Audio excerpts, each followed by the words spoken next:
샬롬 할렐루야. 사랑장 모든 것을 참으며 모든 것을 믿으며 모든 것을 바라며. 고린도전서 13장 7절입니다. 7절에서는 사랑이 무엇인지 네 가지로 결론을 지었습니다. 모든 것을 참고 믿고 바라고 견디는 것이 바로 진정한 사랑이며, 이를 열심히 실천해 나가면 점점 영적인 사랑이 마음에 차게 됩니다. 사랑은 모든 것을 참는 것입니다. 상대가 오른뺨 때리면 참고 왼뺨도 돌려대고, 속옷을 달라 해도 참고 겉옷까지 줍니다. 이처럼 참음은 사랑의 기초적인 단계입니다. 이런저런 비진리의 마음을 가지고 살다가 진리 안에 들어와 사랑하려고 하면 우선은 참아야 하지요. 상대방 때문에 혈기나 짜증이 나도 참고, 상대를 위해 내가 원하는 대로 하려는 마음도 참아야 합니다.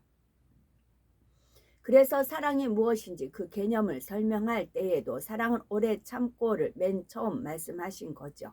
모든 것을 참으며 할 때의 참음은 이 오래 참음보다 더 넓은 의미입니다. 오래 참음은 상대를 사랑할 때 따르는 온갖 시련을 참는 것이죠.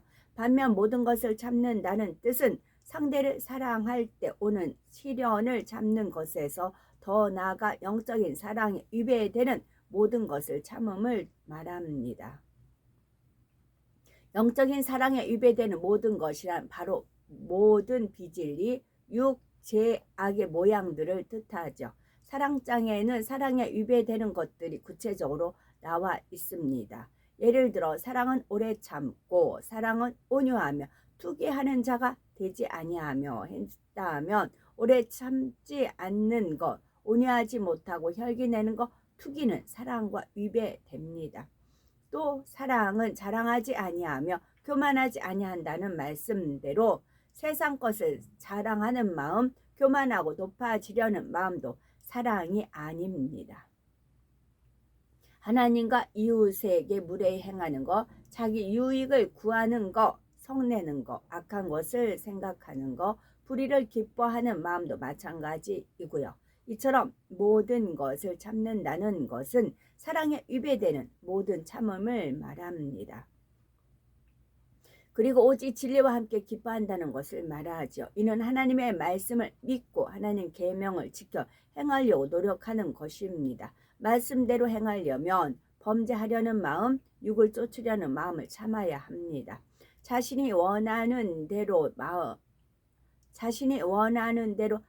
하려는 마음을 참아야 합니다. 자신이 원하는 대로 하려는 마음을 참아야 합니다. 여기서 참는다는 것은 억지로 눌러 참는 것이 아닙니다. 사랑과 아까 그 무용수요, 채승이었어요. 채승이. 제가 채승이 있는지 어쩐지 어찌 알았겠습니까? 99년 10월 30일 퍼즐 조각이 여러 가지 있었어요. 채승이, 또 앙드레기, 뭐 이렇게 쭉쭉쭉 있었습니다. 조각조각 있었어요. 이제 그것을 합성하신다는 겁니다. 원래 하나님 거였잖아요. 원래 그들이 어떻게 그랬겠어요. 원래 하나님 거였어요. 그래서 원래 하나님 것을 하나님께서 찾으신다는 겁니다. 그래서 하나님 그것을 통해서 하나님께 영광을 돌린다는 거지요. 사랑과 반대되는 속성, 곧 모든 비진리를 마음에서 아예 버려 없애는 마음의 할례를 해나가는 것을 말합니다. 마음의 할례에서 육을 다 벗으면 마음에 영적인 사랑만 가득한 영의 사람이 됩니다. 마음을 영으로 일구면 사랑에 위배되는 것이 떠오르지 않고 당연히 행치 않기 때문에 참는다는 표현도 무색해지죠. 또 마음에 악이 없으므로 상대의 부족함이나 허물이 잘 보이지 않습니다. 보인다 해도 어찌하든 사랑으로 이해하고 감싸주기 때문에 애써 참을 일이 없는 것이지요. 아버지 하나님께서도 우리를 몹시 사랑하기에 노하기를 더디하시고 늘 인자와 긍휼을 베푸시는 것처럼 나에게 계속하여 악을 행하는 사람도 용서하고 또 용서하며 참고 또 참는 것입니다. 그래서 저는 이 모든 게 다 하나님 것인 것을 인정할 수밖에 없어요. 저는 둔하고 아둔하고 뭐든지 배우면 더디고 못 쫓아가고 저는 그래요. 저는 저 자신을 제가 알아요. 그래서 만약에 최승희와 같은 춤, 감각이죠. 예능적인 거. 그 다음에 앙드레 김 같은 그런 감각이라든가 그런 예술성 옷 같은 거. 또 누구를 대야 될까요? 그런 모든 것들. 그런 건 다 하나님 거라고요. 다 하나님 거. 그러니까 저가 워낙 못하는 저를 갖다가 하니까 이게 하나님 것인 걸 인정할 수밖에 없어요. 저는 제가 없었던 거니까. 후천적이란 말을 하잖아요. 선천적으로 저는 제가 너무 못하는 걸 아니까 그건 후천적 하나님께서 주신 건데 그건 왜? 단지 도구가 필요했다고요. 다 하나님 거라고요. 그래서 하나님 앞에 인정해 드릴 수밖에 없다고요. 오로지 하나님께 영광을 돌릴 수밖에 없어요. 저는 선천적으로 그런 걸 타고나지를 않았기 때문에 제가 저 자신을 알아요. 저는 글씨도 막 초등학생 글씨예요. 저는 못해요. 그래서 더 하나님 것인 걸 알아요. 그래서 하나님께 인정해 드릴 수밖에 없어요. 그래서 행복해요. 내 거가 아니니까. 내 거 내 건데 막 그럴 거 아니에요. 근데 아니요. 저는 하나님 건 걸 아니까. 그래서 좋아요. 하나님 것. 그래서 저는 그러면 부스러기에도 좋사오니 그런 마음. 그래서 좋게요. 아주 감사하죠. 이거 내 건데 저거 내 건데 그러면 시기질투 툭이 일어나죠. 아니요. 다 하나님 거예요. 그래서 하나님께서 관리하세요. 하나님께서. 하나님 거니까 하나님께서 관리를 하세요. 저한테 부여된 어떤 그런 모든 것들 다 하나님 거기 때문에 당신 것이기 때문에 당신이 관리를 하세요. 저는 단지 도구에 불과하기 때문에 저는 그저 부스러기라도 줬사오니 그 마음 지금도 그 마음이거든요. 그래서 더 행복한 것 같습니다. 이어서요. 사랑은 모든 것을 믿으며 진정 사랑한다면 상대의 모든 것을 믿어야 합니다. 부부도 진정 사랑하면 상대를 전적으로 신뢰하죠. 설령 상대에게 어떤 부족함이 있더라도 어찌하든 믿으려 하지요. 반면 사랑이 없는 사이에는 서로 간에 믿음도 없습니다. 늘 판단, 정죄하고 사사건건 다투죠. 이처럼 믿음은 사랑의 크기를 보여주는 하나의 척도가 됩니다. 따라서 하나님을 온전히 믿는다는 것은 하나님을 온전히 사랑한다는 증거가 될 수 있습니다. 믿음의 조상 아브라함은 하나님의 벗이라 칭합니다. 아브라함은 독자 이삭을 바치라는 하나님의 명령에 조금의 망설임 없이 그대로 순종했지요. 하나님을 온전히 믿었기 때문입니다. 하나님께서는 아브라함의 이런 믿음을 보시고 내가 이제야 네가 하나님을 경외하는 줄 아노라 하고 아브라함의 사랑을 인정해 주셨습니다. 이처럼 사랑은 상대를 믿는 것입니다. 하나님을 온전히 사랑하는 사람은 하나님을 온전히 신뢰하며 하나님의 모든 말씀을 100% 믿습니다. 우리도 하나님을 사랑하기에 하나님을 믿습니다. 그리고 모든 것을 믿기 때문에 또한 모든 것을 참습니다. 앞서 사랑은 사랑에 위배되는 모든 것을 참는 것이라 했는데 사랑에 위배되는 모든 것을 참으려면 반드시 믿음이 있어야 합니다. 즉 하나님의 모든 말씀을 믿을 때라야 열심히 마음에 할례하여 사랑과 위배되는 것을 버릴 수 있습니다. 물론 엄밀히 말하면 우리가 처음부터 하나님을 사랑하기 때문에 믿은 것은 아니죠. 하나님께서 먼저 우리를 사랑해 주셨고 그 사실을 믿음으로써 하나님을 사랑한 것입니다. 하나님께서는 죄인인 우리를 위해 독생자를 아낌없이 내어주시고 구원의 길, 곧 천국으로 가는 길을 열어주셨습니다. 처음에는 이런 사실을 믿음으로 하나님을 사랑하지만 영적인 사랑을 온전히 이루면 그때에는 사랑하기 때문에 온전히 믿는 차원에 이릅니다. 영적인 사랑을 온전히 이루었다는 것은 비진리의 마음을 모두 다 버렸다는 뜻이지요. 마음에 비진리가 없으면 하늘로부터 마음 중심에서 믿어지는 영적인 믿음이 옵니다. 마음에 비진리가 없으면요. 마음에 비진리가 없으면 하늘로부터 마음 중심에서 믿어지는 영적인 믿음이 옵니다.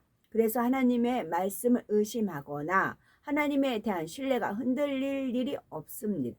흔들리는 일이 없습니다. 또한 영적인 사랑을 온전히 이룬 사람은 모든 사람을 믿습니다. 아무리 허물이 많고 부족하며 많은 사람이라도 저 사람은 좋은 사람이야, 잘해낼 거야 하고 믿어줍니다. 또한 각자가 사명을 맡을 때 믿고 신뢰를 하는 것이고, 상대와 몇 마디 대화를 나누어 보면 이미 상대의 마음이 분별되는 경우가 있죠. 굳이 알려고 하지 않아도 그 말의 거짓과 진실이 구분이 됩니다. 몰라서 속는 일은 아니죠. 상대의 마음에 거짓이 많은 것을 알아도 열심히 하겠습니다 라고 할 때는 그냥 믿어주는 거죠. 순간적으로 이렇게 사랑으로 믿을 때마다 하나님께서는 모든 분야를 책임지십니다. 진심으로 사랑해서 믿어주었을 때, 또한 하나님 앞에 맡기는 마음으로 믿었을 때 그 중심을 하나님께서 기뻐 받으시기 때문입니다.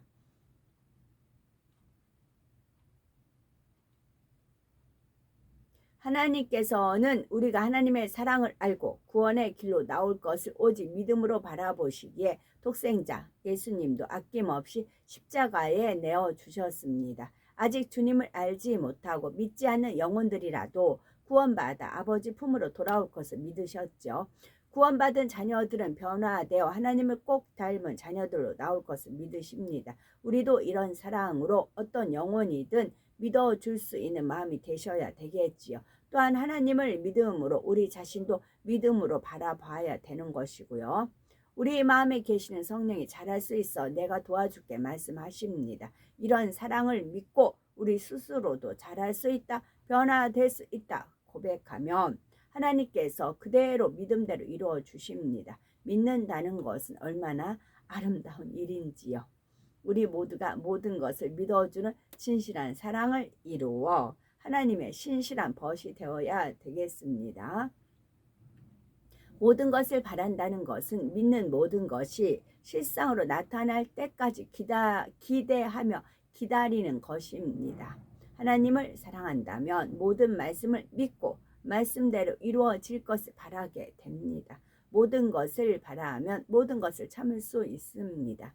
사랑에 위배되는 모든 것을 참을 때 어떤 어려움이 있다 해도 능히 참을 수 있지요. 우리는 장차 아름다운 천국에서 아버지 하나님과 세세토록 사랑을 나누며 살라를 바라기 때문에 열심히 모든 것을 참으며 달려갑니다. 이처럼 바라는 것이 없다면 하나님을 믿지 않는 세상 사람에게는 천국 소망이 없습니다. 대부분의 사람들은 자신이 원하는 대로 살아가지요. 참된 소망이 없으니 세상 것으로 마음을 채우려고 힘씁니다. 어찌하든 이 땅에서 많은 것을 누리려 하지요. 만약 화나게 하는 사람이 있으면 화내고 미운 사람이 있으면 미워합니다. 남보다는 나 자신과 내 가족을 위해 살아가지요. 그러나 참된 만족은 어디에도 없기 때문에 하루하루를 힘겹게 때로는 두려움 속에 사는 것입니다. 반면에 하나님을 믿는 자녀들은 모든 것을 바라므로 좁은 길을 갑니다. 고린도전서 15장 19절에 사도 바울은 만일 그리스도 안에서 우리의 바라는 것이 다만 이생뿐이면 모든 사람 가운데 우리가 더욱 불쌍한 자리라 했습니다. 육적으로 보면 많은 것을 참고 수고하는 삶은 고생스럽게 보입니다. 그러나 모든 것을 바라며 이 길은 그 어떤 길보다도 행복한 길이 됩니다. 사랑하는 사람과 함께라면 초가 상칸에 살아도 행복하다고 하지요. 하물며 이 땅의 가장 좋은 집과도 비교가 안 될 만큼 아름다운 천국에서 산다면, 그것도 사랑 자체이신 아버지 하나님과 영원히 산다면 생각만 해도 설레고 행복할 것입니다. 이처럼 진정한 사랑은 당장의 현실만 보는 것이 아니라 믿는 모든 것이 실상으로 나타날 때까지 변함없이 기다리고 바라보는 것입니다. 이는 영혼들을 바라볼 때도 마찬가지입니다. 자녀들 중에 말썽을 부리는 자녀나 공부를 잘 못하는 자녀가 있습니다. 이런 자녀라도 부모가 잘할 수 있어 하고 믿어주고 변화될 것을 소망의 눈으로 바라봐주면 얼마든지 착하고 공부도 잘하는 자녀로 변화할 수가 있습니다. 영혼을 갈무리할 때 양떼 중에 너무나 세상적이고 자신의 의와 틀이 강한 사람도 있지요. 그러나 어떤 경우라도 자기 생각 가운데 저 성도는 변화되기 너무 어려울 것 같다 하거나 여전히 그 모습이구나 하고 단정 짓거나 실망해서는 안 됩니다. 하나님 사랑으로 깨지고 녹아져서 결국 변화될 것을 소망의 눈으로 바라봐주고 성도님도 할 수 있습니다 하고 격려하며 끊임없이 기도해야 하지요. 우리 각자 한 분 한 분 모두 새 예루살렘에 들어갈 분들이십니다.